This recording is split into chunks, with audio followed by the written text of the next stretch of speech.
like they got it right. On the northwest corner of that 16-acre plot is what we have now is the Freedom Tower. Okay? Freedom Tower is 1,776 feet tall to commemorate our independence, declaring our independence. It actually stands as the tallest building in the Western Hemisphere right now. It has 8 sides. It's unique, right? 8 sides, 1 side for each of the twin towers, 8-sided building. In order to alleviate the overcrowding in the stairways for the people that are in the building are wider to allow them to get down. And they also now have dedicated stairways for emergency personnel if they have to operate to get into the building. So now, again, on that site, now what they did was, on the actual footprints of those twin towers, like I said, it's an acre, each floor was the size of an acre. They built these reflection pools. There's 2 of them down there, right? World's largest man-made waterfalls. Right, you can see the reflection pool. The water runs down, gets down to this area, this flat area, and then it continues on down. It's almost like it's eternity. It's very, very nice. It's free. You can go down there and walk around. You have to pay to get into the museum. And if you ever do go to the museum, buy tickets ahead of time. So you have these 2 reflection pools down there. And around, you can see the people. And around the base of both of the reflection pools, engraved in bronze, are all the names of the people who passed away that day, including the people who passed away on the 93 terrorist attack. I have to say, let me tell you, it's nice. You go down there, it's a different feeling, you know? People kind of are respectful. You know, somebody said that they saw somebody sitting up on the bronze names and somebody went after them. It's like, you have to show respect down there. It's a nice solemn area. If you can't get down, like if you can't get into the museum, like I said, you can walk around this whole area. It's pretty nice. So here we are today. We also have the World Trade Center Memorial. We have the memorial down in the Pentagon. You also have the memorial down in Shanksville, Pennsylvania. So maybe take a bike ride to one of them and make a tour. Hit the monuments. Here's the names that it keeps scrolling through of all the people. Look at the ages, young, right? A lot of like Cantor Fitzgerald, a lot of financial companies and stuff like that. What made all this possible was from an act of a firefighter, what he did that day.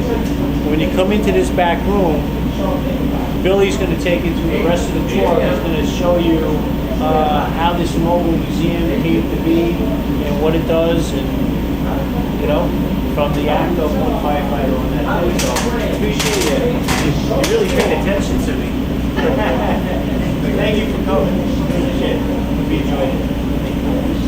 So Billy will take you through the next part. Mike, do you want to go up there? No, we're just gonna cover family letters and stuff that you're gonna show us today. All right.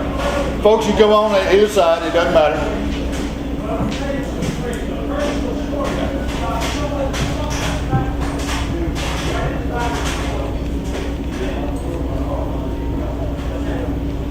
All right, guys, first of all, I'm going to tell you, from the bottom of my heart, thank you for everything you guys have done. I'm a proud dad of the United States Marine, so I know exactly what you've done. I want to tell you about our foundation right here in the center. This is Stephen Siller. This is who the foundation is named after. Stephen got off duty that morning at 8 a.m. He was going to meet his brothers later in the day to play golf. As he was driving home, the North Tower was attacked. He turned around, he went back to his firehouse, got his gear, and he was driving his personal truck to the towers. When he got to the Brooklyn Battery Tunnel, it closed the inbound side. That's the tunnel, it brings you out of Brooklyn into lower Manhattan where the tower stood. He got out of his truck, put his turnout gear on, and a full air pack. That alone weighs 70 pounds. And he ran 3.5 miles from the tunnel to the towers.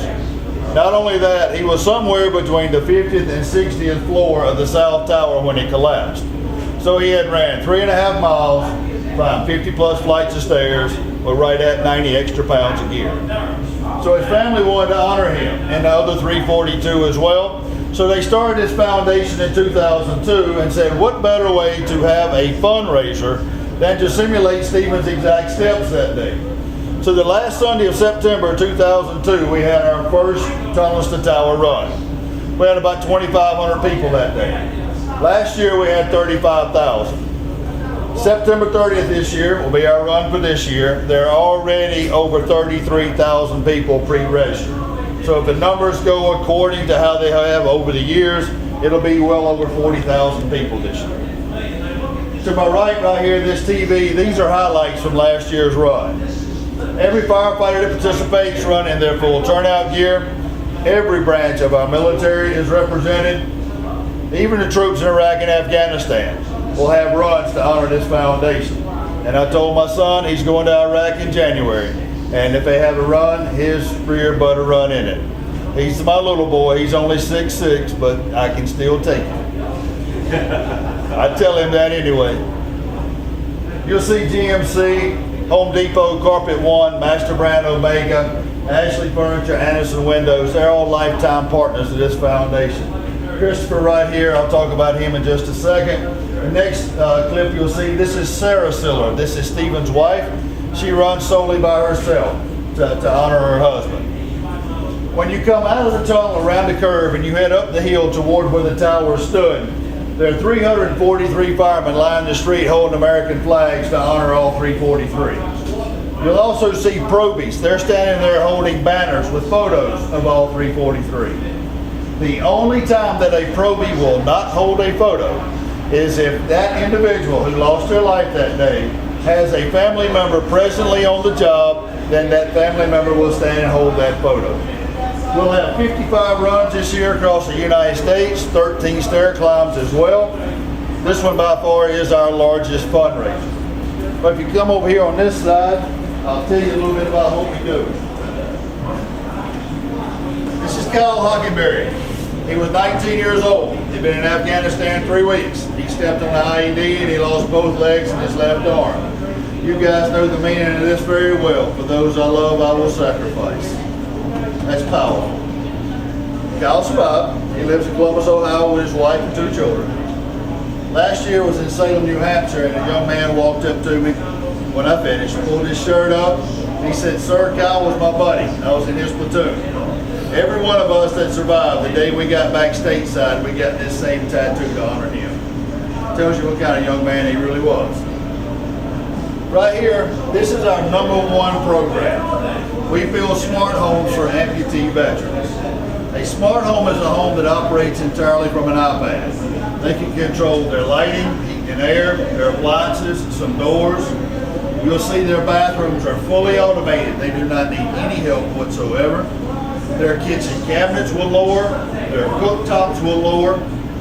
You'll see a new style of cabinet they're experimenting with.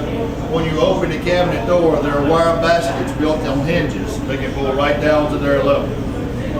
There are 200 names on the list right now to receive a home.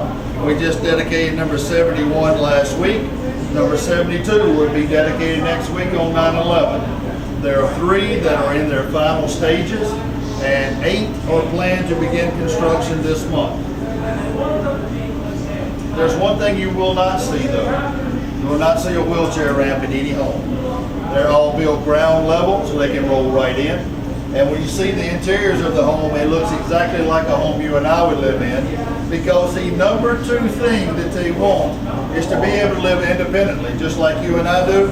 We give them that with these homes. This is Christopher. He just got his home on July 3rd. He was the one you saw in the video over there. And I want you to see this young man right here on the right. I told you we do stair climbs as well as a fundraiser. The new Freedom Tower that is 100 stories. This young man participated this year. He is blind and has 2 prosthetic legs. He climbed 100 floors in 39 minutes. Wow. And another side note about every one of these guys, they all get up every day and they go to a job. Even more impressive. I'm retired out of Plano, Texas. And in Dallas, we lost 5 police officers to a sniper about 20 months or so ago. This foundation wrote checks to every one of those families, paid off their homes and every bill they had. If they had children in the home, a college education fund was established. We do that all over the United States. It does not matter where it's at. Not included in these 71 homes, we have built 5 for fallen first responders as well. That's a totally different program. This is all 343 that were lost that day. This is post 9/11. It was updated roughly a little over 3 months ago. There are 170 names to here. It's out of date. We're up to 183 now. There are 14 presently in hospice. There are 22 presently diagnosed with terminal cancer and over 2,200 diagnosed with some form of cancer. And it hadn't stopped there. There were two firefighters that had children born in 2002. And they have developed some heart issues. And the initial results that come back was it's solely directly related to their dads being at ground zero. So when you think you're getting to the end, something else starts. NYPD, they're up to 87 post 9/11, Port Authority, they're at 1. And guys, I don't know if Tommy told you, but That's our boy there. is it? Here's Super Brown. Yeah, it's not far from here, is it? Not very far at all. Oh, Tommy told you, but we all volunteer our time to do this. I left home January 10th this year, and I'll get back sometime the week before Thanksgiving. I take this everywhere it goes. This is my 3rd year. 58 retired FDNY guys who volunteer their time as well. Because you guys know the sacrifice. A lot of people don't understand it. But we got to keep this alive right now. We can't let these guys die. And we started going to schools and educating our children because they need to understand that is a big moment in our history. And last thing, guys, for every dollar we raise, no matter how we raise that dollar, 94 cents of it goes back out to build these homes. Can't beat that. But thank you for coming. Thank you guys for everything you've done. We appreciate you very much. Thank you. Thank you. Thank you. Thank you. 9/11, they lost 23 the day of. Police Department.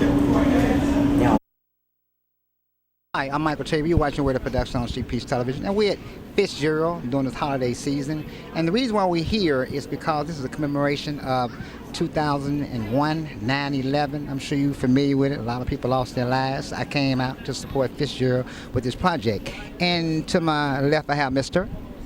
Bill Anderson. And to his left? Bud Opple.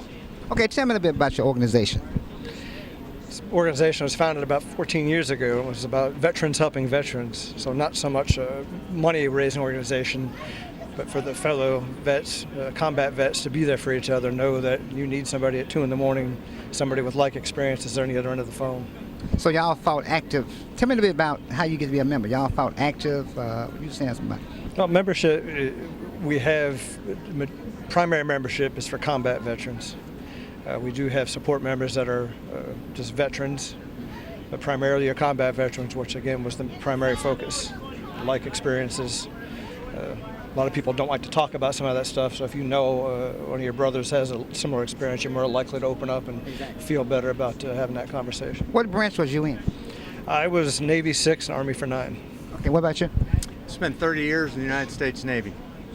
Okay, what do you think about the facility, the project they brought out? So I see this, to me, as 1, educational, 2, a humbling experience, and 3, the ability to reflect on the impact that this attack had on our country and the people who were there. It's interesting to me to hear it from the people who were at ground zero, those who actually experienced it and can relate to us what that story was. To me, it just gave a very personal story to that, and it really humbled me as I was here. You know, a lot of anybody under 18 or 20 or 17, they weren't even here. Pardon? Anybody under 17 wasn't even here. See, that's I don't know that they get the message anymore, right? I don't know that the message is taught. I don't know that people relay that back and forth. I think this type of history is the type of history that we have to educate our young people to, because this is what is the core of the reason we are freedom fighting Americans. You know, I remember when I cut the television on, when I saw it, I couldn't believe it. I had to look at it again. I thought it was a movie. You know, you see a lot of movies with, you know, stuff like that in movies, but then I saw it was the news, and then that was the first plane. Then I saw the second plane came in, and I had never seen it like that, you know, and I just freaked out. I said, what is going on here? I'd never seen nothing like that before. And then as it went on and went on, they shut the planes down, and unfortunately, I lost my mother that same week. I had just buried her, you know, the day before, you know, and so I was already emotional. Then to see all the people that died, you know, America is a great country. That's why everybody want to come here. But the thing is, you know, we have to teach what the foundation, what it stands for. God, it stands for God to me. It really does. And for all mankind to show the whole world that we are the greatest country because we are people of love and people of God, you know. So, you know, I enjoyed it. I think this was a great time of reflection. I think it's a great story. I think it causes men and women to rethink what they know today and to recenter themselves on the very ideals of this country. What do you think about Fitzgerald's put this thing together? It's very, very much appreciated. I think what Bill said was great, getting this out there. We've been through things being in combat that most people won't see. These people experience pretty much a similar thing here. Yeah, I never see it. So to get this firsthand from them was quite humbling, as Bill said. Well, I come here a lot to gamble, you know, but I think that they doing this particular project. They had one earlier about Vietnam. They had a Vietnam Wall here too. I filmed that, interviewed that too. But the community services, I love it. You know, it shows that it's more just a gambling thing. So, you know, I'd like to thank you for your time, and I will send you a copy of the DVD so you have a copy of it for your personal, whatever you're doing to help save more people. And you know what? I was in New Orleans a few years back. And I saw some veterans up under the interstate bridges, man. So people don't care like they should about the veterans, you know. So I'm glad to see veterans reaching back. Only y'all been there. Y'all understand. Something similar to this, and you getting the word out there will help that, you know, for people to understand how important it is to remember the folks that do the job. Okay. Well, thank you. Thank you. Sir. You watch Word Up Production. Y'all ride bikes, right? Yes, sir. What you ride? Harley Davidson? No, sir. What you got? It's a Yamaha. What you got? Harley Davidson Ultra Classic. Okay, well, I used to ride a Honda. It's cool, man. It's all two wheels. You watch your Word Up. Prince and the Revolution.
Gathering, it is pain that we all share.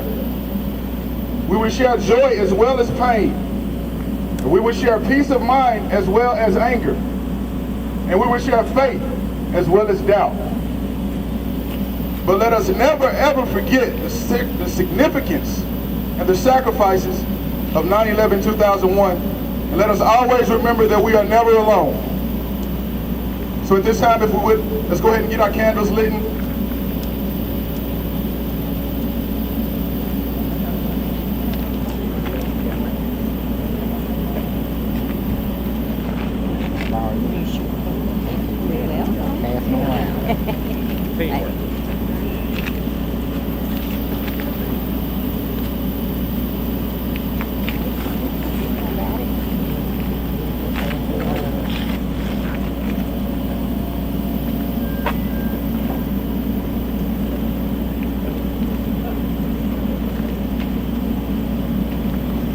flame of the candle in your hand symbolizes remembrance.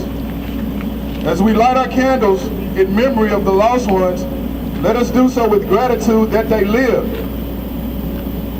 We will spend this moment of our lives in thankfulness, in gratitude, and in brotherhood. But most importantly, we will do it in remembrance. So as we do this in unity and brotherhood, let us all share in these precious moments together with responsive reading. So let us practice. Can we all say together, we remember them? We remember them. So going forward, every time I pause, you'll say, we remember them. In the rising of the sun and its going down, We remember them. in the blowing winds, in the chill of winter, We remember them. the opening of the buds in the rebirth of spring, We remember them. at the rustling of the leaves in the beauty of autumn, We remember them. at the beginning of the year and when it ends, We remember them. when we are lost and sick at heart, We remember them. when we have joys that we so young to share. We remember them. As long as we live, they too shall live, for they will always be a part of us. We remember them. Now what I want you to do is look into the flame of your candle and then close your eyes. And with your eyes closed, blow out your candle. When you blow your candle out, you will still see the flame that glows behind your closed eyes, and so it will be with all of your memories. May you continue to find peace and solace during this season. And may you never forget September 11, 2001. God bless you. God bless the men and women that were affected by this tragic day. And God bless these great United States of America. Thank you.